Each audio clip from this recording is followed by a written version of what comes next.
Welcome learners. So let us start effect of dielectric means dielectric effect dielectric का क्या effect होता है capacitor पे इस चैप्टर में हम बेसिकली यही पढ़ेंगे।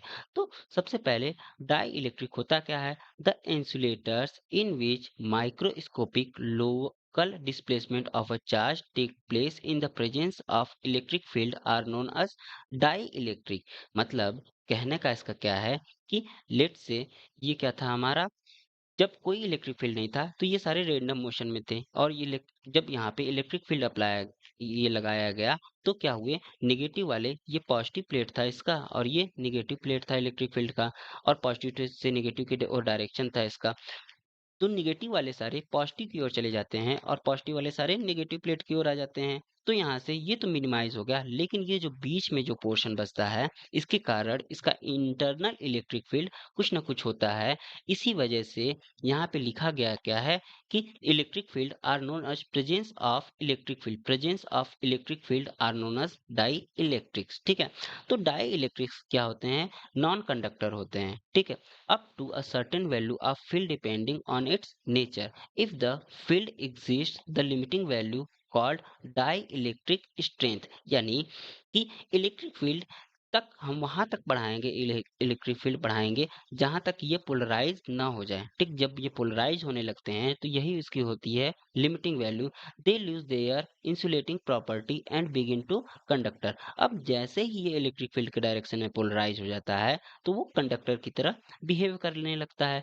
Dielectric strength is defined as the maximum value of electric field that dielectric can tolerate without break down. ठीक है, तो ये क्या होता है, डाई इलेक्ट्रिक स्ट्रेंथ को हम डिफाइन कैसे कर सकते हैं? Maximum value of the electric field the that the dielectric can tolerate without breaking. यानी अब एक लिमिट टाइम तक ही, एक लिमिट वैल्यू तक ही हम इलेक्ट्रिक फील्ड को बढ़ाएंगे। यदि हमने ज्यादा इलेक्ट्रिक फील्ड को बढ़ा दिया तो ये क्या होता है, ये ब्रेक हो जाएगा। जब ये ब्रेक हो जाएगा तो ये अपना इंसुलेटिंग पावर क्या कर लेगा, लूज कर लेगा। ओके, और इसकी जो यूनिट होती है वोल्ट पर मीटर होती है और जो डायमेंशन होता है एम के पावर वन, एल के पावर वन, टी के पावर माइनस थ्री एम्पियर होता है। ये दो टाइप के होते हैं, एक पोलर होते हैं, एक नॉन पोलर सब्सटेंस होते हैं। पोलर सब्सटेंस कहने का मतलब क्या है कि पोलर में क्या होता है, यहाँ पे नॉन पोलर दिया गया है, नॉन पोलर में पोल एग्जिस्ट नहीं करते, प्लस माइनस एक साथ होते हैं। लेकिन जैसे ही इलेक्ट्रिक फील्ड यहाँ पे जीरो होता है तो प्लस माइनस एक साथ होते हैं, लेकिन जैसे ही इलेक्ट्रिक फील्ड अप्लाई करते हैं ना तो ये क्या होते हैं, पोलराइज हो जाते हैं। ऐसे ही पोलर मॉलिक्यूल्स क्या होते हैं, इलेक्ट्रिक फील्ड जीरो होने पे इनका नेट क्या होता है, इफेक्ट जीरो होता है। लेकिन जैसे ही हम इलेक्ट्रिक फील्ड अप्लाई करते हैं यहाँ पे ये पोलराइज हो जाते हैं। यानी हाई इलेक्ट्रिक फील्ड पे नॉन पोलर और पोलर दोनों मॉलिक्यूल्स क्या हो जाते हैं, हमारे पोलराइज हो जाते हैं और वो डाई इलेक्ट्रिक सब्सटेंस की तरह बिहेव करने लगते हैं। तो मेन बात क्या है, पोलराइजेशन। यहाँ पे मैंने वर्ड यूज किया था, ये पोलराइज हो जाते हैं डाई इलेक्ट्रिक फील्ड के डायरेक्शन में। तो ये पोलराइजेशन क्या है कि अलाइनमेंट ऑफ द, यहाँ पे अल wait a minute, alignment of the of the dipole moment of permanent or include dipole in the direction of applied electric field is called polarization। यानी ये जो हमारे सब्सटेंस थे, ठीक है, ये जो हमारे सब्सटेंस हैं ये रैंडम मोशन कर रहे थे पहले, लेकिन जैसे ही इलेक्ट्रिक फील्ड अप्लाई किया गया ये इलेक्ट्रिक फील्ड के डायरेक्शन में क्या हुए, पोलराइज हो गए। तो ये इलेक्ट्रिक फील्ड के डायरेक्शन में अलाइन हो गए। तो इस प्रॉपर्टी को हम लोग क्या कहते हैं, पोलराइजेशन। यानी इलेक्ट्रिक फील्ड के डायरेक्शन में पोलराइज अलाइन हो जाना, ये प्रॉपर्टी क्या कहलाती है, पोलराइजेशन कहलाती है। ओके, सो यहाँ पे अब हमें क्या डिफाइन करना है, बेसिकली डिफरेंट डिफरेंट कॉन्फ़िगरेशन के लिए हमें कैपेसिटी फाइंड करनी है। सो उसके पहले हमें क्या करना है, लेकिन उसके पहले हमें डाई इलेक्ट्रिक सब्सटेंस की वैल्यू चाहिए, पोलराइजेशन की वैल्यू कितनी होती है ये डिफाइन करना पड़ेगा। ठीक है, तो पोलराइजेशन यहाँ पे हमने पढ़ा, पोलराइजेशन की वैल्यू क्या होती है, पोलराइजेशन एक्चुअल में होता क्या है, लेकिन इसको मैथमेटिकली कैसे एक्सप्रेस कर सकते हैं ये हमें फाइंड करना है। तो इसको पोलराइजेशन को हम लोग कैसे डिनोट करते हैं, पोलराइजेशन को हम लोग कैपिटल पी से डिनोट करते हैं। किससे, यहाँ पे पोलराइजेशन, पोलराइजेशन को हम लोग कैपिटल पी से डिनोट करते हैं। ये एक वेक्टर क्वांटिटी होता है। उसके बाद हम क्या करेंगे यहाँ से, इसके बाद हमें क्या फाइंड करना है, polarisation capital p equal to क्या होता है, ये हमारा ये होता है कि dipole moment per unit volume, ठीक है, डायपोल मोमेंट को स्मॉल पी से डिनोट करते हैं, dipole moment per unit volume क्या होता है हमारा, पोलराइजेशन कैपिटल पी होता है, ठीक है। सो यहाँ पे क्या हो जाएगा, small p divided by v क्या हो जाएगा हमारा, पोलराइजेशन। और इसकी यूनिट की बात कर लेते हैं साथ में, तो इसकी यूनिट कितनी हो जाएगी हमारी, कूलम्ब पर मीटर स्क्वायर। इसकी यूनिट क्या हो जाती है, कूलम्ब पर मीटर स्क्वायर। और इसका डायमेंशन क्या होता है, एल के पावर -2 टी के पावर 1 ए के पावर 1 हो जाएगा। ओके, तो यहाँ पे क्या हो जाता है, यहाँ पे हम यदि डिफाइंड करें तो capital P equal to polarisation की वैल्यू कितनी होती है, क्यू डी होती है ना। Q d divided by volume क्या होता है हमारा, एरिया इंटू डिस्टेंस होता है। तो ये डिस्टेंस डिस्टेंस कैंसिल आउट हो गया और क्यू बाई ए बचा ना। अच्छा, क्यू बाई ए को हम लोग क्या लिखते हैं, इसी को तो हम लोग सिग्मा पी लिखते हैं, यानी ये हो गया सिग्मा पी। यानी जो डाइलेक्ट्रिक सब्सटेंस है उसके अंदर का सरफेस डेंसिटी ही क्या होता है हमारा, पोलराइजेशन के टर्म में लिखा जा सकता है। ओके, सो यहाँ पे, अच्छा, जब यहाँ पे अब्सेंस ऑफ डाइलेक्ट्रिक फील्ड हो ना, यानी absence of dielectric field हो, ठीक है, absence of dielectric material कह सकते हैं, ठीक। तो यहाँ से हमारी इलेक्ट्रिक फील्ड की वैल्यू कितनी हो जाएगी, ई नॉट इक्वल टू कितना हो जाएगा, v naught divided by d हो जाएगा। यानी इसको क्या लिख सकते हैं हम लोग, सिग्मा अपॉन एप्सिलॉन नॉट लिख सकते हैं, ठीक है। ई को हम लोग सिग्मा अपॉन एप्सिलॉन नॉट लिख सकते हैं और इसकी वैल्यू कितनी हो जाएगी, q upon epsilon not a हो जाएगी, ठीक है। तो अब हम क्या करते हैं कि यदि हमारा अब ये प्रेजेंस हो, ठीक, डाई इलेक्ट्रिक सब्सटेंस हमारा प्रेजेंस हो, तो यहाँ पे क्या हो जाएगा, इलेक्ट्रिक फील्ड इक्वल टू कितना हो जाएगा, ई ओ माइनस ई आई। नेट इलेक्ट्रिक फील्ड क्या हो जाएगा, ये देखिएगा यहाँ पे यदि हमने इलेक्ट्रिक फील्ड यहाँ पे अप्लाई किया इधर की ओर, ठीक है, यहाँ से हम हमारा ई नॉट इधर की ओर अप्लाई है, तो यहाँ पे ये जो इंडिविजुअल है ना, ये पॉजिटिव टू नेगेटिव इधर की ओर इलेक्ट्रिक फील्ड अप्लाई कर रहे हैं, ठीक है। तो नेट इलेक्ट्रिक फील्ड हमारा क्या हो जाता है, e equal to e naught minus e p या फिर ई आई कह लीजिए, इंडिविजुअल, ठीक। तो यहाँ से यही हम फॉर्मूला यहाँ पे पुट कर रहे हैं। उसके बाद यहाँ से क्या हो जाएगा हमारा, इसको क्या लिख सकते हैं हम, इसको लिख सकते हैं सिग्मा अपॉन एप्सिलॉन नॉट, और इसको क्या लिख सकते हैं, सिग्मा आई या sigma P upon epsilon not, ठीक है, इसको ई पी भी लिख सकते हैं हम। तो यहाँ से क्या हो जाएगा, sigma minus sigma P upon epsilon not, ठीक। तो यहाँ से हमें क्या मिल जाएगा, ई की वैल्यू कितनी हो जाएगी, क्यू माइनस क्यू पी या फिर क्यू पी ही लेते हैं हम लोग, Q P upon epsilon not. और इसकी वैल्यू कितनी आ जाएगी, ई इक्वल टू कितना होता है मेरा, वी बाई डी होता है। तो यहाँ से हमें इलेक्ट्रिक फील्ड की वैल्यू मिल गई वी बाई डी के टर्म में।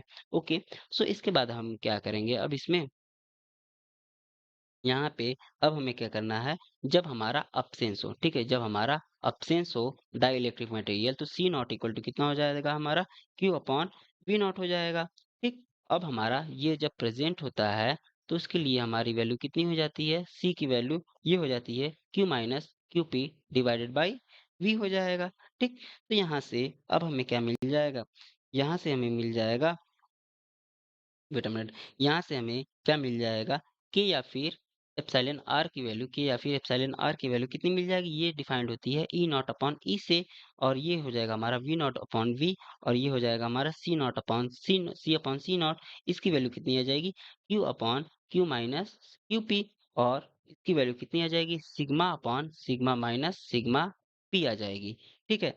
तो ये डिफाइंड होगा हमारा ई अपॉन ई नॉट से, ठीक। इसकी न्यूमेरिकल में बहुत सारे ये हेल्प करेंगे, ये आपका फार्मूला न्यूमेरिकल में बहुत ज़्यादा हेल्प करेगा, ठीक। तो ये हो गया हमारा मेन फार्मूला इसके लिए। ओके, सो अब इसके बाद हम क्या करेंगे इसमें कि हमें फ्रॉम के की वैल्यू कितनी हो जाएगी यहाँ से, यदि Q upon q minus q P, इसकी वैल्यू कितनी हो जाएगी हमारी, इसकी वैल्यू हो जाएगी यहाँ से के, ठीक है। और यहाँ से हमें कितना मिल जाएगा, क्यू पी इक्वल टू कितना मिल जाएगा, Q and one minus one upon के मिल जाएगा। और यहाँ से हमें कितना मिल जाएगा, ये तो क्यू पी की वैल्यू हो गई। अब यहाँ से इसी तरह हमें डिफरेंट वैल्यू फाइंड करनी है, ठीक है। तो ये कितना हो जाएगा मेरा, sigma upon sigma minus sigma P, इसकी वैल्यू के थी, तो यहाँ से इस टर्म में सिग्मा पी की वैल्यू हमें कितनी मिल जाएगी, sigma and one minus one upon के मिल जाएगी, ठीक है। तो ये डिफरेंट वैल्यूज है जो न्यूमेरिकल में बहुत हेल्प करेंगे, ठीक। तो यहाँ से हमें क्या करना है अब कि डिफरेंट सिस्टम्स के लिए हमें क्या करना है, कैपेसिटी फाइंड करनी है ना।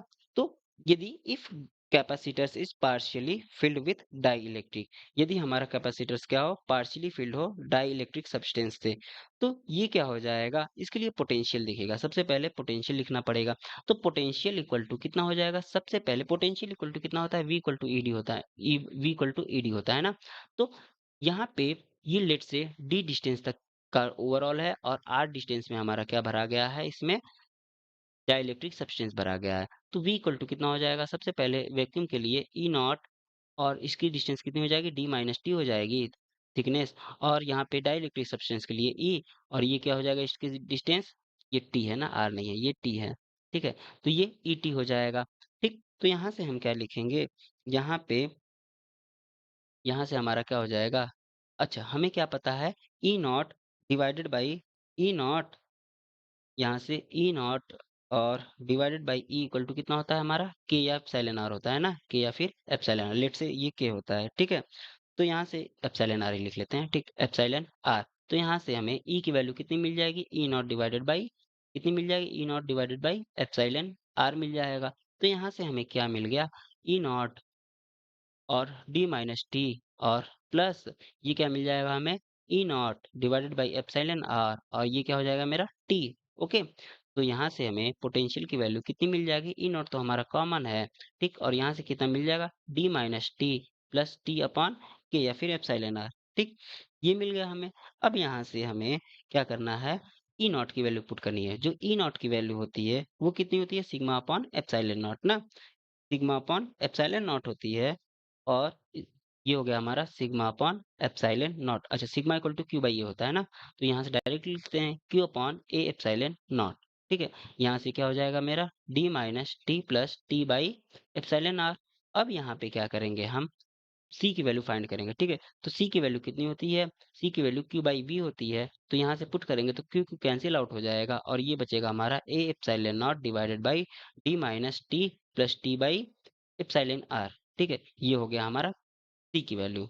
और सी एप्सिलॉन आर को के भी लिख सकते हैं, याद रखिएगा। ठीक है, तो ये हो गया हमारा फॉर्मूला। अब इसमें हम क्या करते हैं, कंडीशन अप्लाई करते हैं। कंडीशन क्या अप्लाई करेंगे, कि पहला कंडीशन, ओके, ये किसके लिए है, if medium is fully present in between the space, यानी इसके लिए क्या हो जाएगा हमारा, टी इक्वल टू डी हो जाएगा। ठीक, टी इक्वल टू डी के लिए हमारा सी की वैल्यू कितनी हो जाएगी, सी की वैल्यू सी वन ना, तो यहाँ पे, अच्छा सी की वैल्यू फाइंड करते हैं। सी मीडियम की वैल्यू कितनी हो जाएगी यहाँ से, टी मीडियम, अच्छा यहाँ पे देखिएगा, ये हमारा ये फॉर्मूला बना है, इसके लिए हमारा d इक्वल टू टी हो गया, तो ये कितना हो जाएगा मेरा, d माइनस टी जीरो हो जाएगा।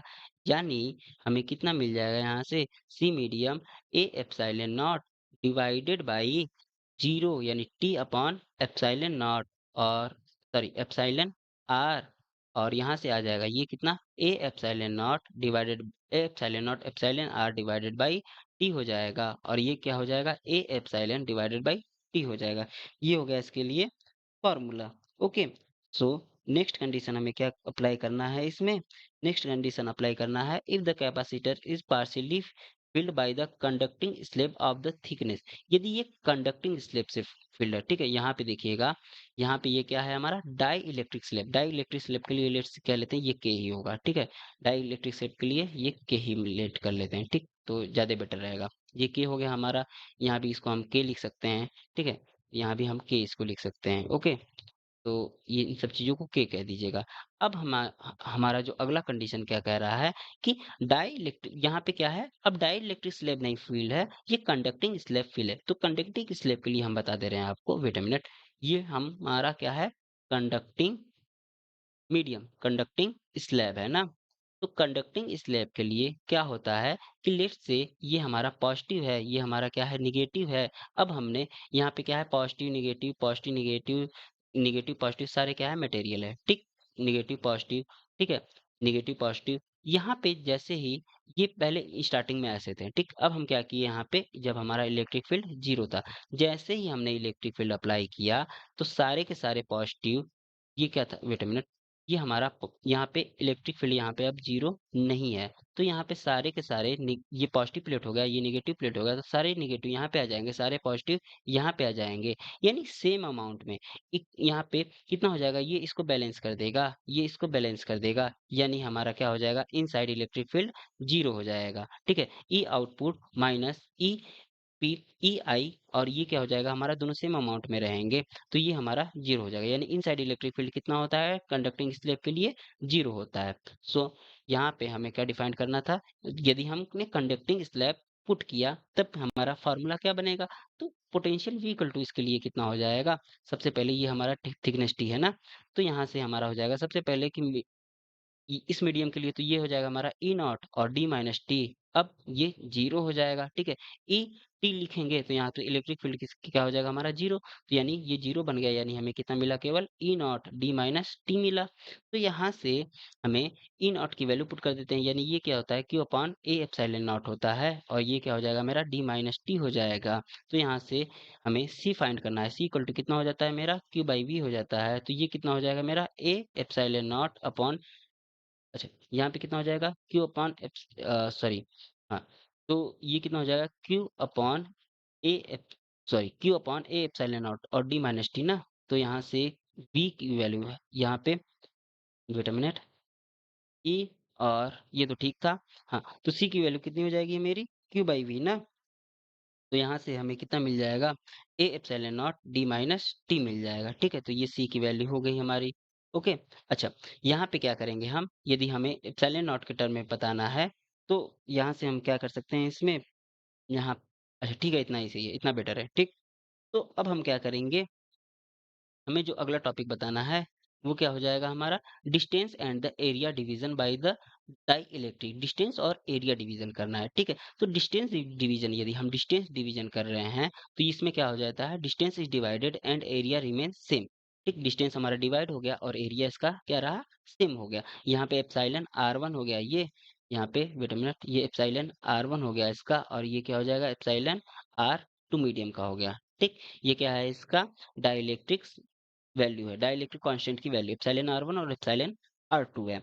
ओके, सो यहाँ से हमें क्या मिल जाएगा, जब हमने डिस्टेंस को डिवीजन किया, पहला क्या है डिस्टेंस को डिवीजन करना, और ये क्या है कैपेसिटर्स इन सीरीज। इसमें क्या होते हैं, जब हम डिस्टेंस को डिवीजन करते हैं तो हमारा कैपेसिटर्स क्या होता है, वो सीरीज की तरह बिहेव करता है। ओके, तो यहाँ से C1 की वैल्यू कितनी हो जाएगी, C1 की वैल्यू हो जाएगी हमारी epsilon not epsilon are one, और ये क्या हो जाएगा ए अपॉन एरिया तो सेम है, ये डी वन हो जाएगा, और सी टू की वैल्यू कितनी हो जाएगी epsilon not epsilon are one r two ना, epsilon are two area same है डिवाइडेड बाई डी टू हो जाएगा, और ये सीरीज में बिहेव कर रहा है, यानी one upon C equal to क्या हो जाएगा, one upon C one plus one upon C to.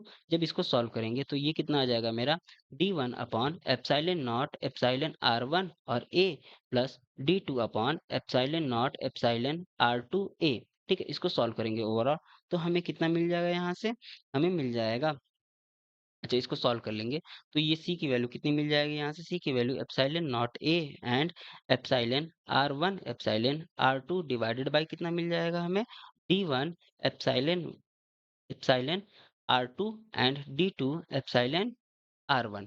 ठीक, ये हमारा क्या हो जाएगा फार्मूला सीरीज कॉम्बिनेशन के लिए। ठीक है, यानी हम जब डिस्टेंस को डिवाइड किए तब के लिए हमारा ये फार्मूला मिल गया। ओके, सो यहाँ पे अगले में क्या करना है हमें, कि जब हम एरिया को डिवाइड करें, जब हम एरिया को डिवाइड करते हैं तो ये हमारा पैरेलल की तरह बिहेव करता है, यानी C1 की वैल्यू कितनी हो जाएगी, C1 की वैल्यू यहाँ से हो जाएगी, C1 की वैल्यू हो जाएगी हमारी epsilon not epsilon are one, और ये हो जाएगा हमारा डिस्टेंस, ये डिस्टेंस डिवाइड किए थे ना, तो यहाँ से डी वन हो जाएगा, ये डिस्टेंस कितना हो जाएगा हमारा डी टू डिस्टेंस हो जाएगा। ओके, अच्छा यहाँ पे वेट अ मिनट, यहाँ पे एरिया को डिवाइड कर रहे हैं ना, तो ए वन एरिया हो जाएगा और ए टू एरिया हो जाएगा, और डिस्टेंस हमारा तो डी ही रहेगा। ठीक, तो यहाँ पे एप्सिलॉन नॉट एप्सिलॉन आर, और यहाँ पे कितना हो जाएगा मेरा ए वन ना, ए वन डिवाइडेड बाई डी, और सी टू की वैल्यू कितनी हो जाएगी यहाँ से epsilon not epsilon are two और A two divided by D, तो यहाँ से सी की वैल्यू कितनी हो जाएगी, सी पैरेलल में है तो C one plus C two हो जाएगा, यानी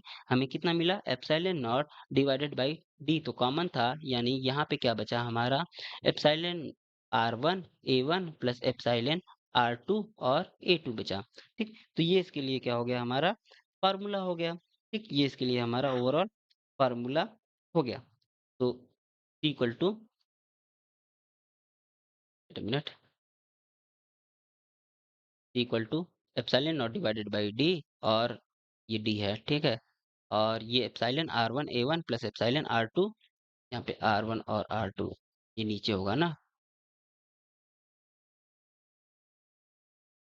एप्सिलॉन R2 और एप्सिलॉन R1, ठीक, ये हो गया हमारा ओवरऑल फार्मूला। तो अब हमें क्या करना है, इसका गोल्डन की समझ लीजिए कि जब स्फेरिकल कैपेसिटर था, ये आउटर फील्ड था, तो इसके लिए सी की वैल्यू कितनी थी, 4 pi epsilon not a b divided by b minus a. यहाँ पे b is greater than a है। यहाँ पे जब अंदर वाला हमारा ग्राउंडेड था, तो 4 pi epsilon not b, 4 pi epsilon not b का square divided by b minus a, और b is greater than a. जब हमारा ये क्या था कि charge connected and the outer is given by the charge, जब हम इसको चार्ज दें, ठीक है, याद रखिएगा ये स्पेशल कंडीशन है, जब हम इसको बी से चार्ज दें, तो इसके लिए क्या हो जाता है, c equal to 4 pi epsilon not b हो जाता है। जब ये दो चीजें हमारी किसमें हो, सीरीज, यहाँ पे कनेक्टेड हो, ये दूर से, इसका रेडियस b1 है, इसका रेडियस, सॉरी, इसका रेडियस b है, इसका रेडियस a है, ये c1 है, ये c2 है, इस पे चार्ज केवल q। तो इसके लिए फॉर्मूला क्या हो जाता है, C equal to C one plus C two, यानी C equal to 4 pi epsilon not A plus B. ठीक। और एयर के लिए हमारा क्या हो जाता है, ये यहाँ पे ये हाफ डिवाइडेड हो, तो इसके लिए क्या हो जाता है हमारा C1 इक्वल टू 2 के अपॉन के प्लस 1 सी हो जाता है, यानी ये हाफ फील्ड हो यहाँ पे और नीचे के हो, तो इसके लिए क्या, C2 इक्वल टू के प्लस 1 डिवाइडेड बाई 2 सी हो जाता है। और यहाँ पे फुल फील्ड हो, यहाँ पे कुछ भी ना भरा हो, तो C3 इक्वल टू सी हो जाता है, यानी C2 is greater then C1 is greater then C3 मिल जाएगा हमें।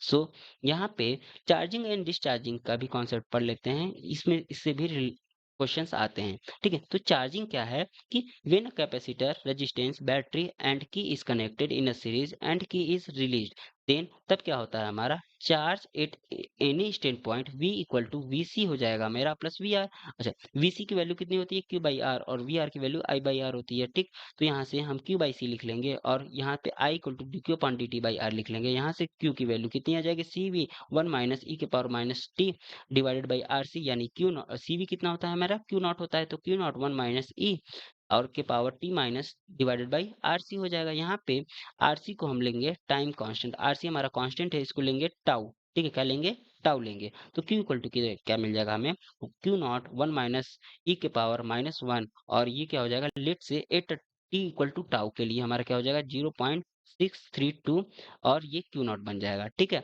तो डिस्चार्जिंग के समय क्या हो जाएगा, v c plus v r equal to zero, यानी q equal to q not e के power minus t upon r c. At T equal to tau के लिए हमें क्या लेंगे, q equal to q not e के power minus 1, यानी ये कितना आ जाएगा हमारा 0.638 क्यू नॉट आ जाएगा। ये कभी कभी क्वेश्चंस में पूछ देते हैं, तो डायरेक्टली आप ये याद कर लीजिएगा, इससे बहुत इजी होगा। ठीक है, आपका टाइम बचेगा। तो यहाँ से सो इन चार्जिंग क्या होता है हमारा, चार्जिंग के कंडीशन में charge increase to 63.2% of the charge in the time equal to tau. ठीक है, और डिस्चार्जिंग के समय क्या होता है हमारा 63, यहाँ पे सॉरी 63 ये था ना, ये 36.8% क्या होता है हमारा initial charge of the time equal to tau. ठीक, current at any time i equal to d q upon d t होता है, तो इसको इंटीग्रेट कर देंगे तो ये हमें मिल जाएगा, और current at any instant time, तो इसमें भी सिमिलरली हमें ये मिल जाएगा।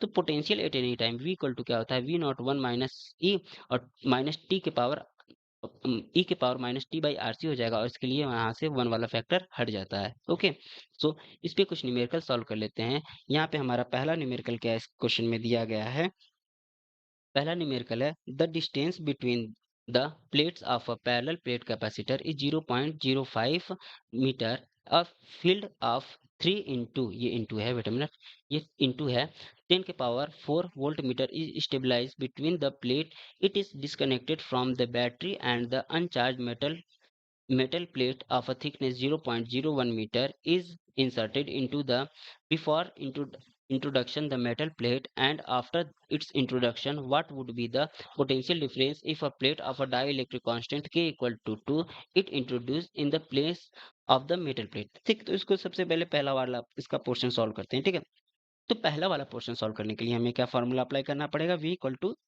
ई equal to V by T. ठीक है, तो यहाँ से हमें क्या मिल जाएगा, v equal to e d मिल जाएगा, और यहाँ से इलेक्ट्रिक फील्ड की वैल्यू दी गई है, कितनी दी गई है, इलेक्ट्रिक फील्ड की वैल्यू यहाँ से कितनी दी गई है, वेट अ मिनट, 3 इंटू 10 के पावर 4 दी गई है, और डी की वैल्यू कितनी दी गई है, यहाँ से टी की वैल्यू वेट अ मिनट कहाँ गया? 2 दी गई है ना?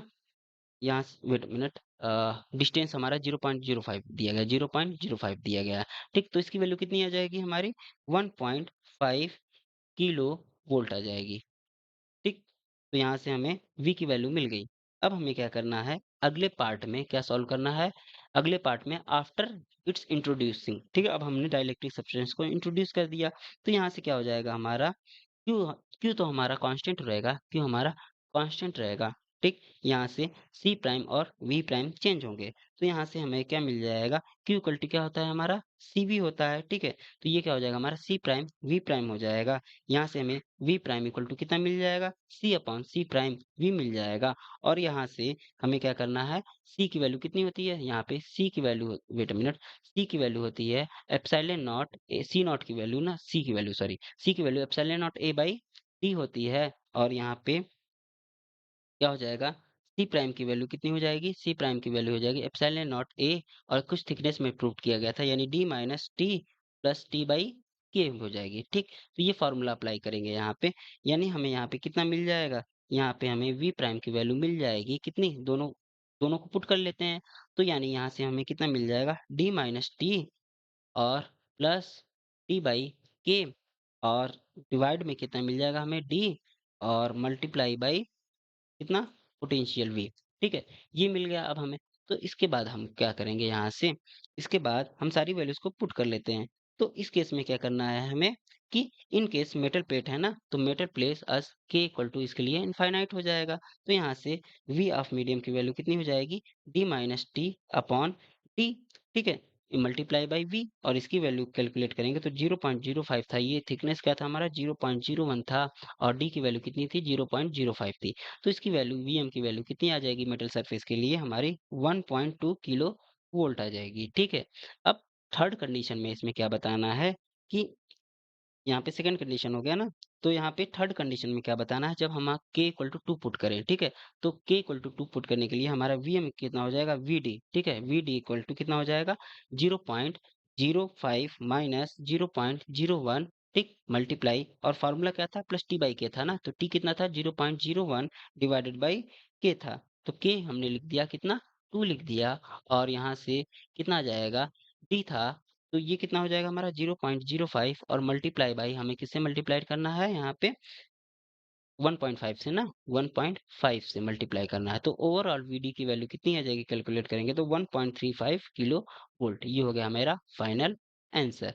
सो अगले टॉपिक में हमें क्या सॉल्व करना है, कि एक हम क्या करते हैं, कैपेसिटर लेते हैं, ठीक है, 2.5 माइक्रोफेरेड का। ओके, तो उसके बाद क्या करते हैं, वेट अ मिनट, हाँ, 2.5 माइक्रोफैराड का हम लोग क्या करते हैं, कैपेसिटर लेते हैं, उसके बाद इसको चार्ज करते हैं सीरीज रजिस्टर से। ठीक है, 4 मेगा ओम से। In what time the potential drop across the capacitor will be 3 times that the resistance. ठीक है, तो इसकी वैल्यू हमें बतानी है, तो यहाँ पे वीसी की वैल्यू कितनी होती है, वी नॉट 1 माइनस ई के power minus t upon RC होती है, और यहाँ से वीसी हमें क्या दिया है गया है, 3 वी आर होना चाहिए, तो यहाँ से हम पुट करते हैं, तो वी नॉट इक्वल टू कितना हो जाएगा मेरा total potential, VC plus VC upon 3 हो जाएगा, तो यहाँ से वीसी की वैल्यू कितनी मिल गई, 3/4 वी नॉट मिल गई। अब हम 3/4 वी नॉट की वैल्यू यहाँ पे पुट कर देते हैं।